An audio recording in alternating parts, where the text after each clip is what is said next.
আসসালামু আলাইকুম। কেমন আছেন আপনারা সবাই? আশা করছি সবাই অনেক বেশি ভালো আছেন। সবাইকে আবারও একবার আমন্ত্রণ করছি সাদামাটা রান্নাঘর অ্যান্ড ভ্লগসের আরেকটি নতুন ভিডিও দেখার জন্য। আজকে আমি একটি ভিডিওতে ৩টি রেসিপি শেয়ার করছি। আশা করছি ভালো লাগবে। আমরা সবাই তো আম খেয়ে আমের খোসাটা ফেলে দিই। তবে আপনি এই আমের খোসা দিয়ে কিন্তু আপনার সংসারের ১ বছরের খরচ বাঁচিয়ে নিতে পারেন। আমরা অনেকেই জানি না যে আমের খোসা দিয়ে আবার সংসার খরচ কমানো যায়। আশা করছি আজকের ভিডিও দেখে কেউ আর আমের খোসা ফেলবেন না। এখানে আমি আম নিয়েছি ৮ থেকে ১০টি। আমগুলো থেকে খোসা খুব ভালোভাবে ছাড়িয়ে নিয়েছি। খোসাটা একটু মোটা করেই ছাড়িয়ে নিয়েছি। খোসাগুলো একটা বোলের মধ্যে উঠিয়ে নিয়েছি। পর্যাপ্ত পরিমাণ পানি দিয়ে কয়েকবার ধুয়ে নিব। খোসা ছাড়ানোর আগেও কিন্তু আমি আমগুলো ধুয়ে নিয়েছিলাম। ধুয়ে নিয়ে আবারও পানি দিয়ে দিয়েছি।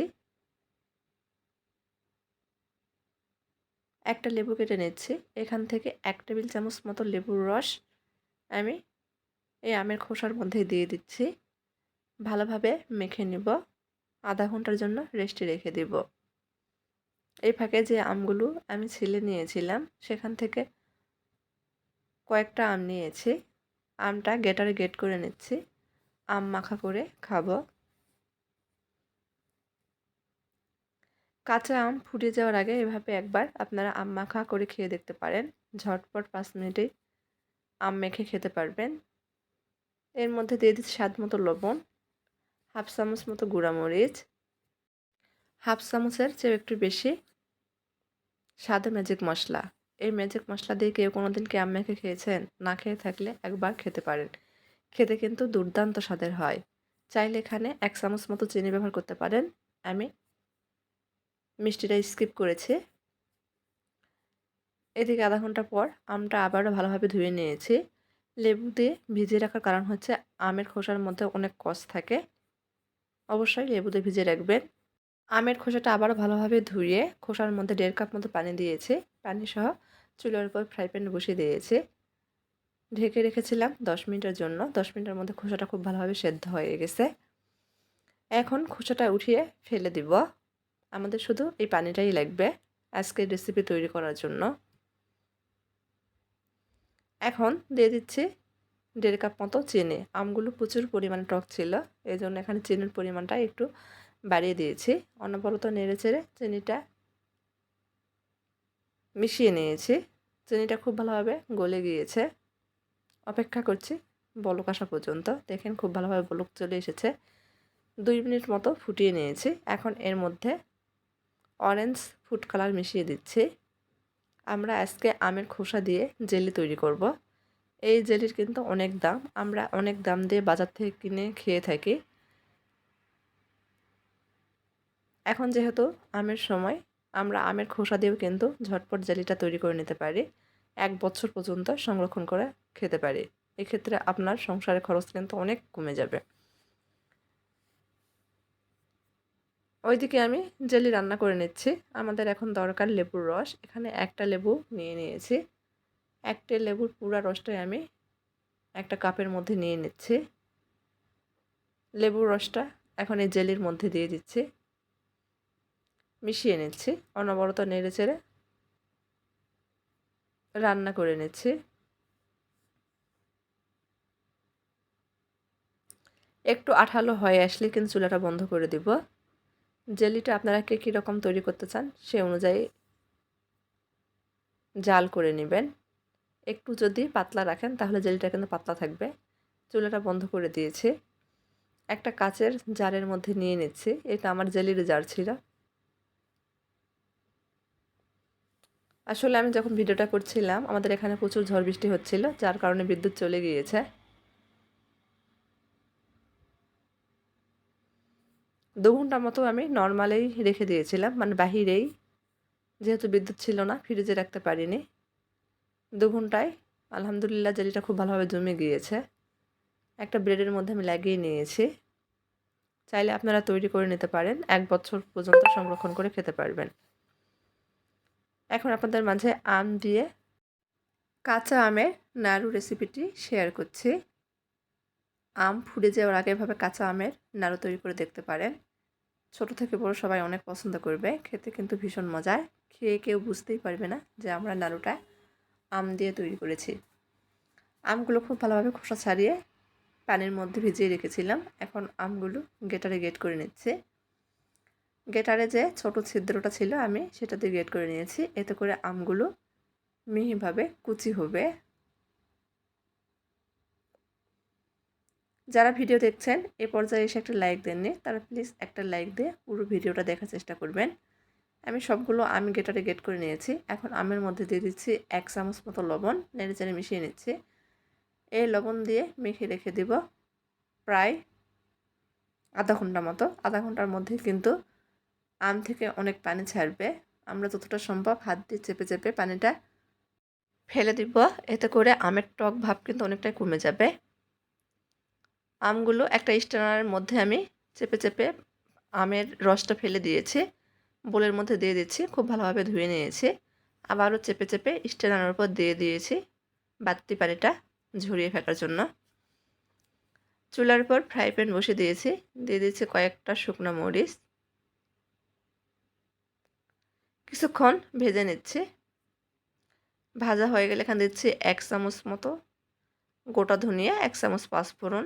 চুলার আঁচ লোহিটা করে রেখে ভেজে নেব। তবে একেবারে পুড়ে ফেলা যাবে না, সেক্ষেত্রে আচারটি খেতে ভালো লাগবে না। ভাজা হয়ে গেলে ঠান্ডা করে ব্লেন্ডারে আদা ভাঙা করে নেব। একটা প্লেটে ঢেলে নিচ্ছি, অফ ক্যামেরাতে গুঁড়া করে নেব। চুলার উপর কড়াই বসে দিয়েছি, দিয়ে দিয়েছি 1.5 কাপ মতো চিনি।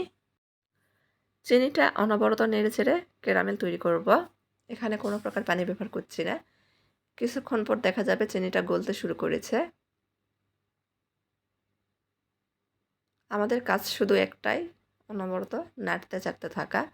চিনিটা পুরোপুরি গলে গিয়েছে, ক্যারামেল তৈরি হয়ে গেছে। দেখেন কত সুন্দর কালার চলে এসেছে।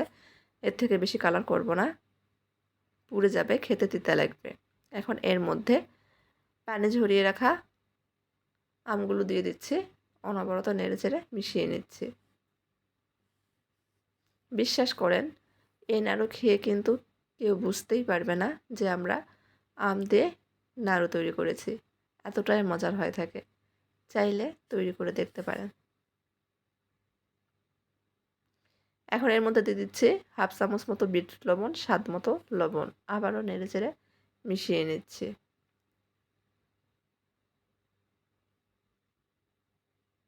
মিশানো হয়ে গেলে দিয়ে দিচ্ছি 1 চামচ গুঁড়া মরিচ। আমি নাড়ুটা টক ঝাল মিষ্টির সাথে তৈরি করব, সেজন্য এখানে ঝাল ব্যবহার করেছি। আপনারা চাইলে ঝালটা স্কিপ করতে পারেন। তবে টক ঝাল মিষ্টি নাড়ুই কিন্তু খেতে বেশি ভালো লাগে। এখন যে মশলাটা তৈরি করে রেখেছিলাম অফ ক্যামেরাতে ব্লেন্ডারে গুঁড়া করে নিয়েছি, সেখান থেকে 1.5 চামচ মতো মশলা দিয়ে দিয়েছি। নেড়ে চেড়ে মিশিয়ে নিচ্ছি। এ পর্যায়ে কিন্তু দেখেন আমের মধ্যে কোনো প্রকার পানি নেই। আমরা আঠালো আঠালো করে রান্না করে নেব। যখন দেখা যাবে দলা পেকে যাচ্ছে, মানে নাড়ুর শেপ দেওয়া যাচ্ছে, এই পর্যায়ে চুলাটা বন্ধ করে দিব।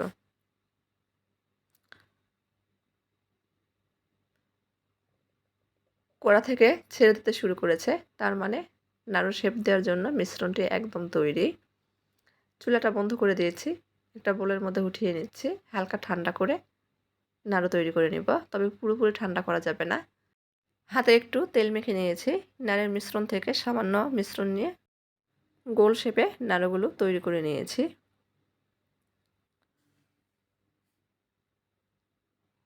উপর থেকে সে তৈরি করে রাখা মশলা থেকে সামান্য মশলা ছড়িয়ে দিচ্ছি, এতে করে খেতে ভালো লাগবে।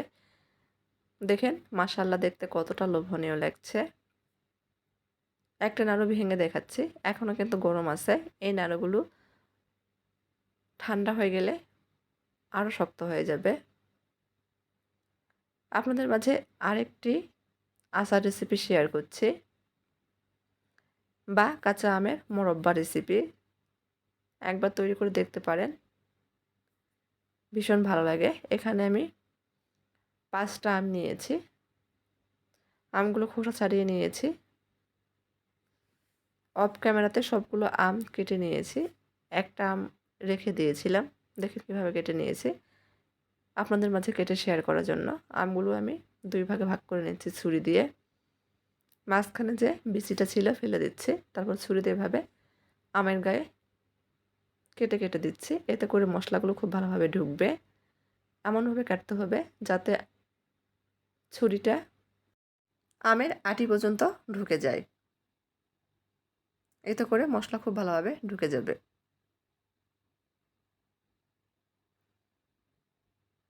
আম থাকতে থাকতে এভাবে এই আচারটি তৈরি করে রাখতে পারেন।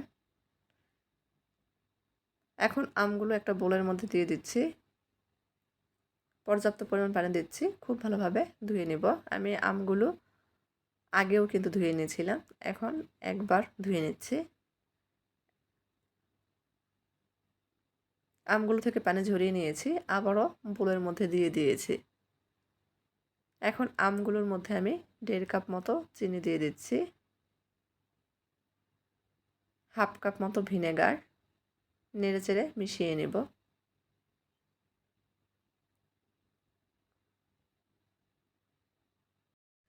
মাখিয়ে নেওয়া হয়ে গেলে 1 থেকে 1.5 ঘন্টার জন্য রেস্টে রেখে দেব। এই ফাঁকে চিনিগুলো গলে গিয়ে কিন্তু পানি ছাড়বে।